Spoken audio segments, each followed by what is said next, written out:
Hey, Connor, nice to have you on the podcast. For the people Awesome. that don't know, Connor became financially free through real estate investing by the age of 27. And he is looking to help other people that are millennials and Gen Z reach that financial freedom mark earlier. He, like some of you, maybe, is working in corporate and left his corporate job to be able to have all the time freedom to do whatever he wants at any given point. So welcome to the podcast, Connor. Patryk, thank you for having me. And Yeah. it's great to officially meet you, man. I know we've been chatting on Facebook last week or so. So it's good to officially see you. And I'm excited to do this. Oh yeah, man. It's gonna be great. What's your story?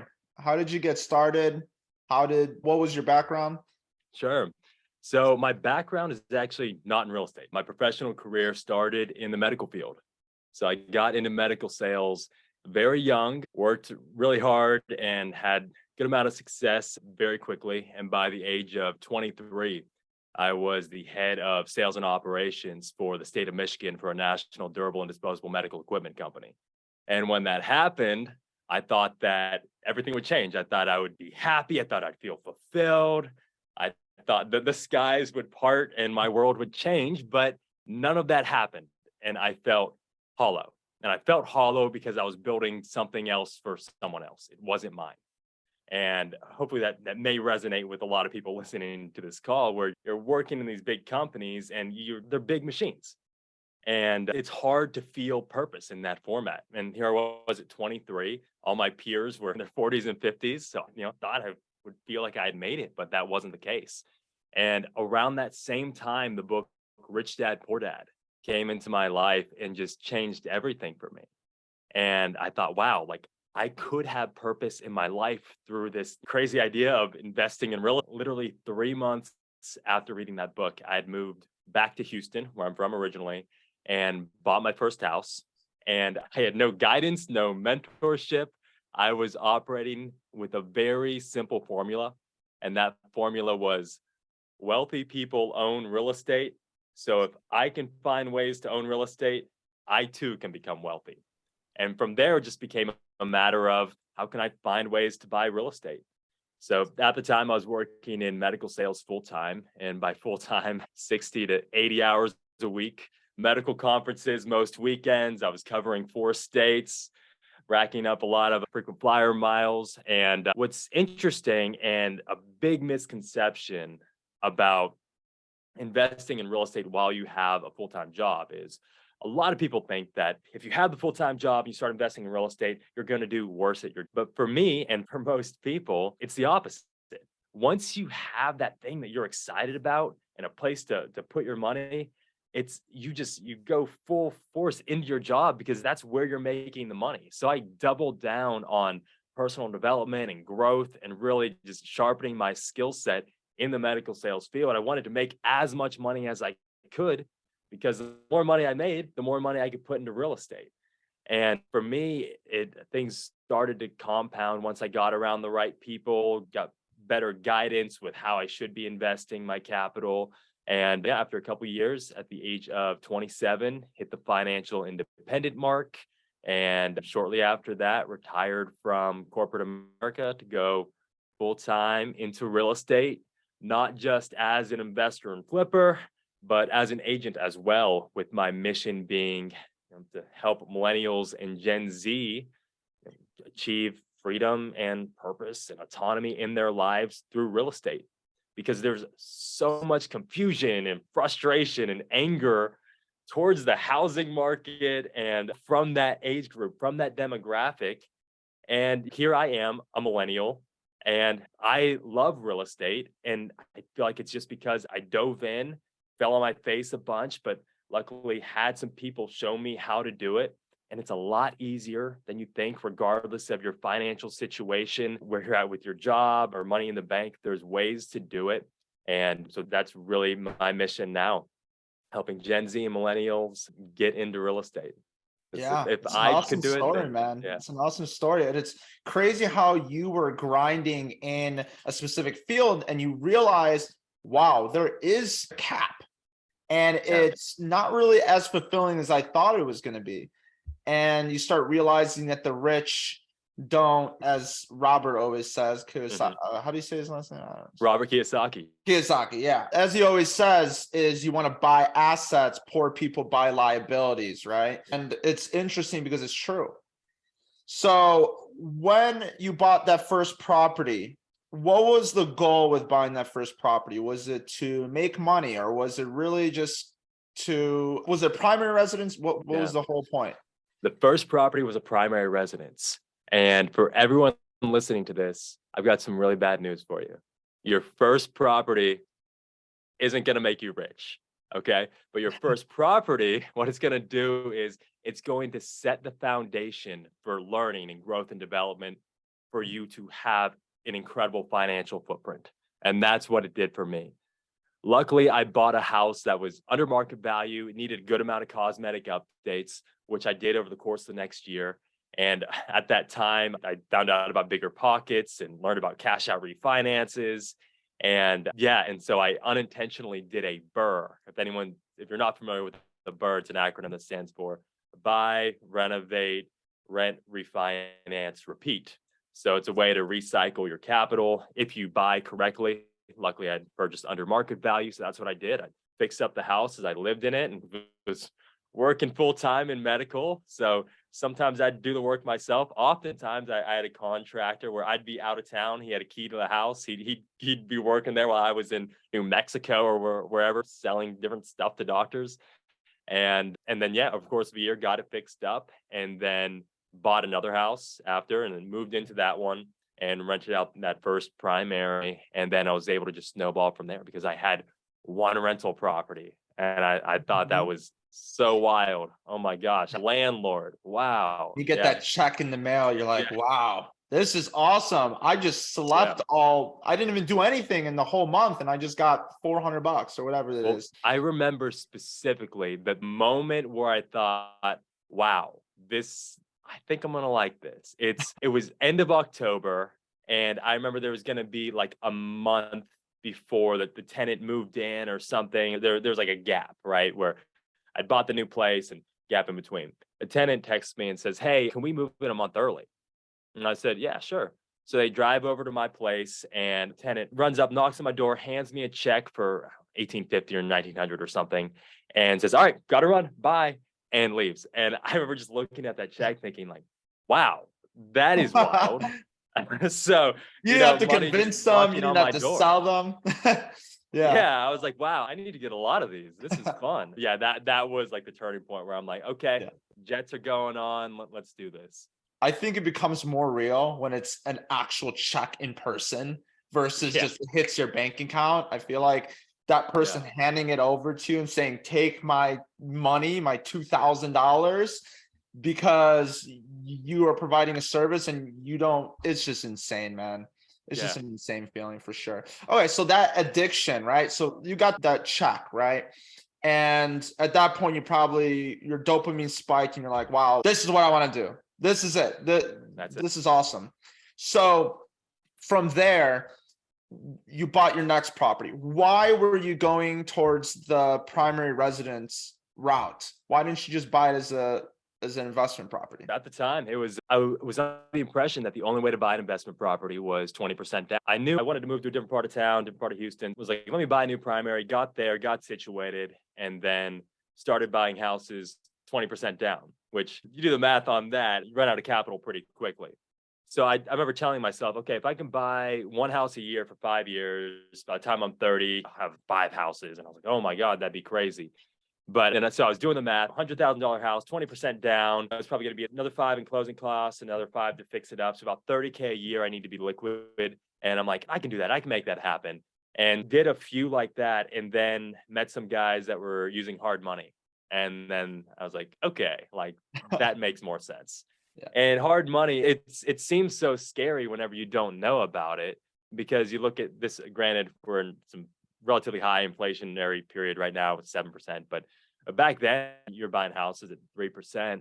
So the idea of taking out a loan with a 12% interest rate, it seemed like you were an escaped mental patient doing that. But once I saw some guys that I knew well were doing that, and that's how they were underwriting their deals and able to scale, it started to be abstract, started to become more tangible. And I thought, okay, that's how I need to be structuring deals.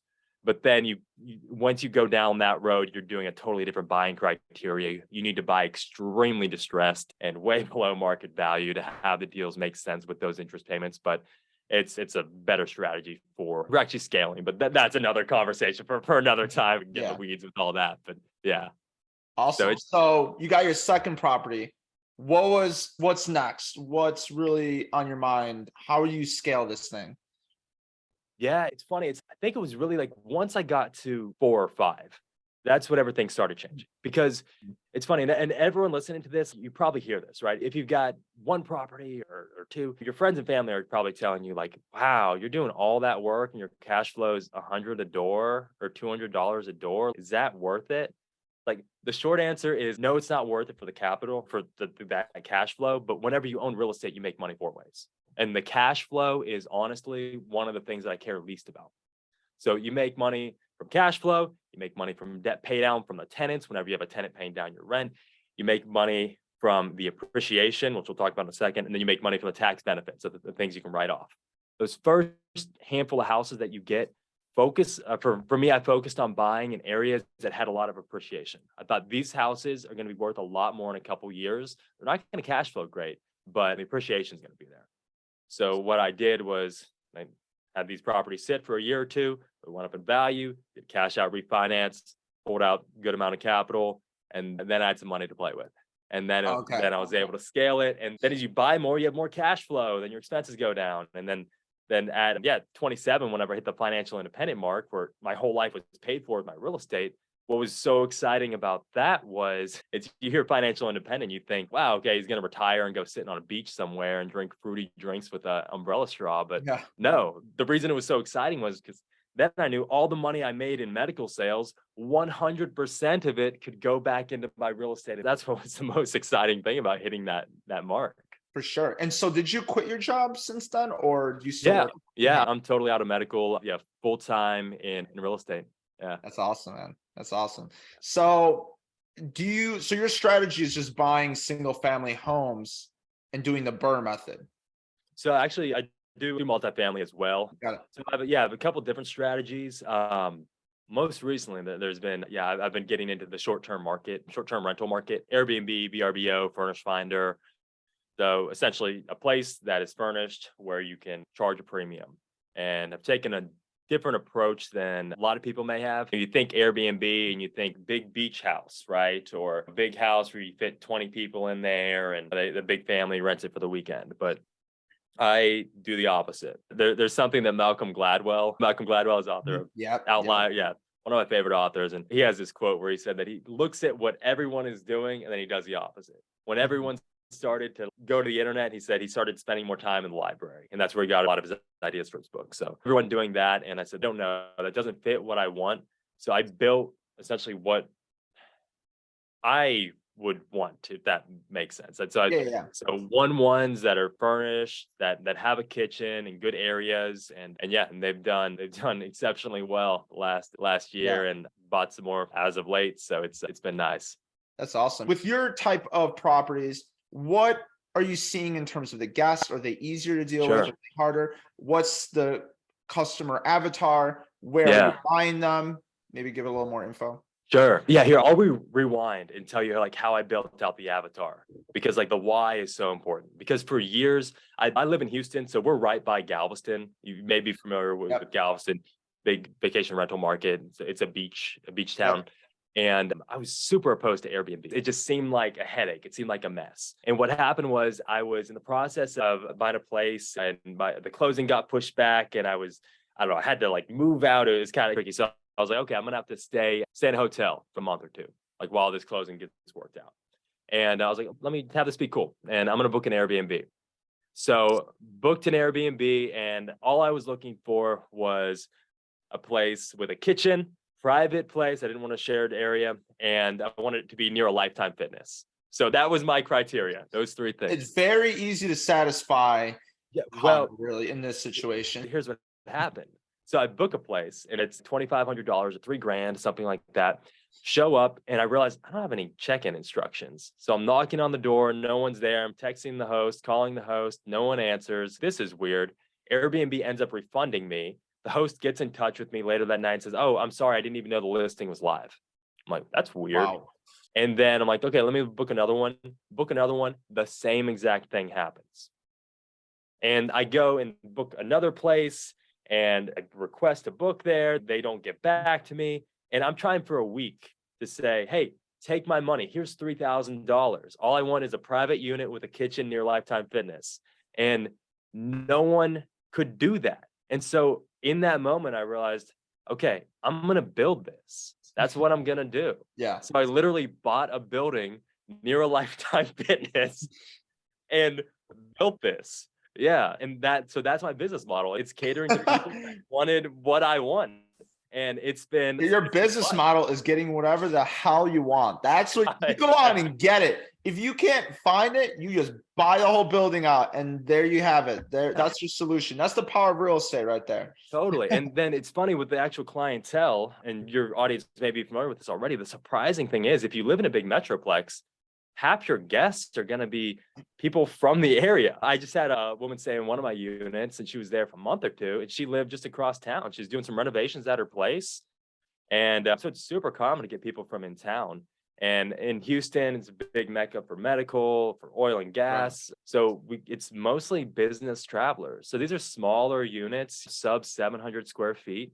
So it's not the party units. It's people are coming in. There's a desk there where they can work. They're usually sometimes gone during the day. So there's not a lot of actual like dysfunction or any issues going on inside the unit. So these are higher caliber renters and guests that I'm dealing with that so it's a perfect demographic for me to be working with. So I love 100%. it. Yeah. And so how many units do you have? Short-term rental units? I've got just cracked the double digit marks. Yeah, that's getting up there.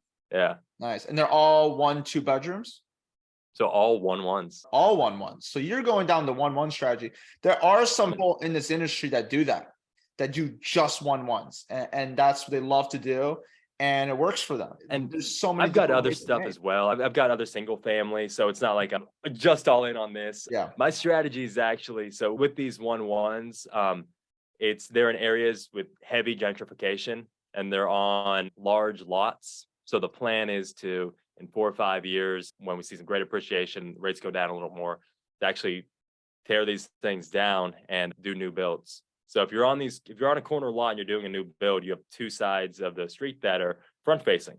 So you can actually fit more units on depending on the layout. So yeah, so that's actually one of my buying criteria right now for what I look for multifamily.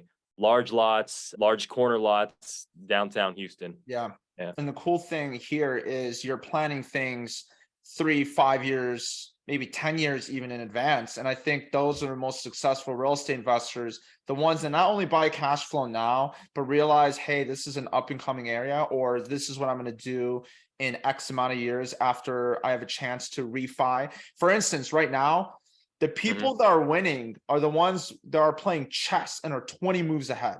Sure. Yeah. For example, this crazy rates. Yes. Find a property that cash flows, but at the same time, know that later down the road, you can always refi that property and position yourself in a way that makes you a lot more equity and wealth throughout your life. Yeah. Marry the house, date the rate. You heard that expression? Exactly. Yeah. If you love the house, marry it. The rate is temporary. So 100%. And the great thing is, if a house makes sense with cash flow at 7%, you're going to love that house at 4%. Oh, yeah. Yeah. Oh, yeah. I saw my house I picked up for 3.5% back in COVID times in the Smoky Mountains. Nice. I realized that my cash flow right now, my mortgage and PMI and all that together in taxes is $1,500. If with these current interest rates, conservatively, it would have been at least $1,000 more. Wow. $2,500. So I would have lost $1,000 of cash flow every month. And this is a pretty big deal. This is a $306,000 purchase. you Yeah. know? So Wow. it does make a difference on cash flow. But once you refi, it's gonna be gravy. It's all gravy. Exactly. And what's that Warren Buffett quote? Be fearful when others are greedy and greedy when others are fearful. So I think people are fearful right now. So that's to me, Right. it's a time to buckle down and find the deals. 100%. So I do want to get into the last three questions Sure. here. So number one, what book do you recommend to people that are listening right now?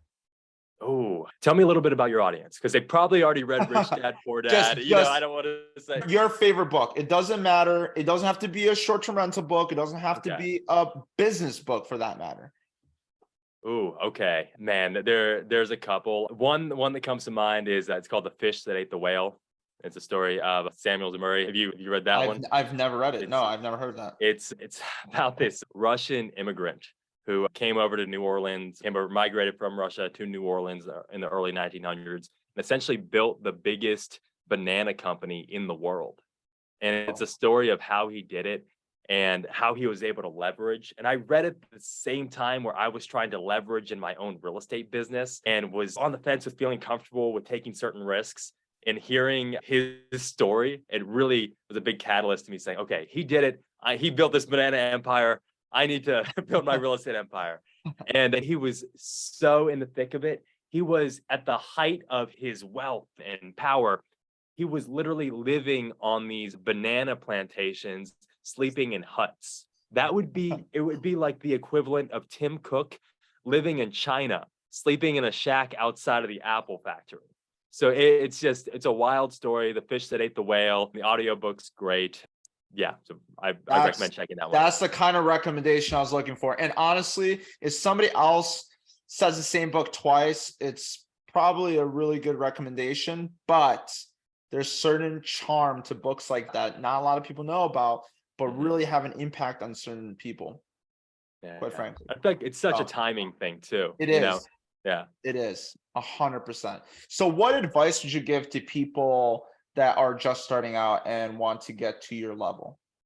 Sure. I'd say the best advice is just get something on the scoreboard. Like I was saying earlier, your first deal probably isn't going to be a home run. And we see it a lot on social media. It's the wholesalers holding up a check for $100,000, and that doesn't happen every day.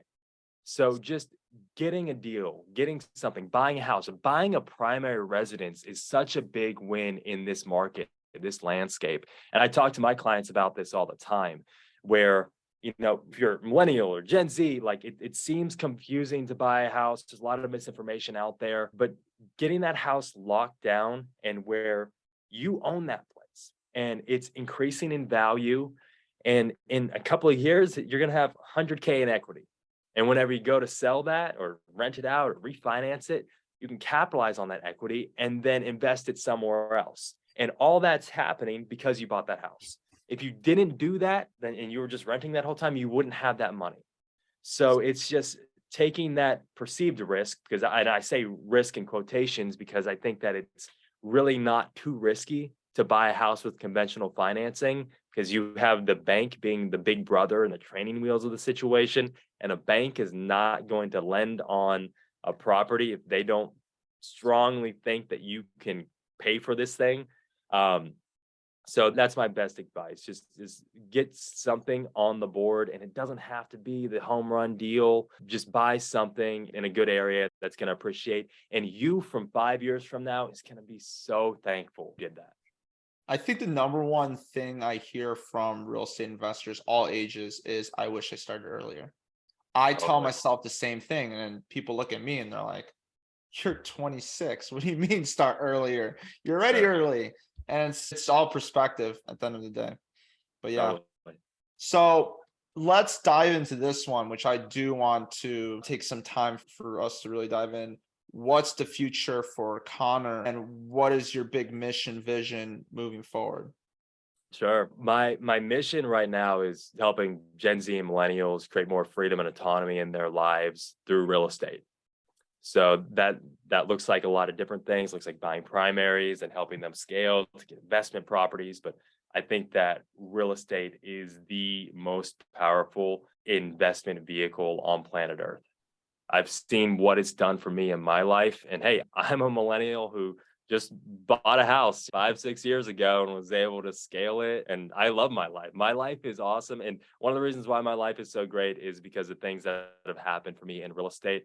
So if I can help other people experience what I've been able to experience, I would love to do that. Whoever is listening to the audio and can't hear it in his voice, I'll let you know right now. Every time he says anything, he has this big ass grin on his face. I'm telling you, he is happy. I will say he looks very happy. So there you have it. Just to confirm that he's not just saying that with a straight face. I've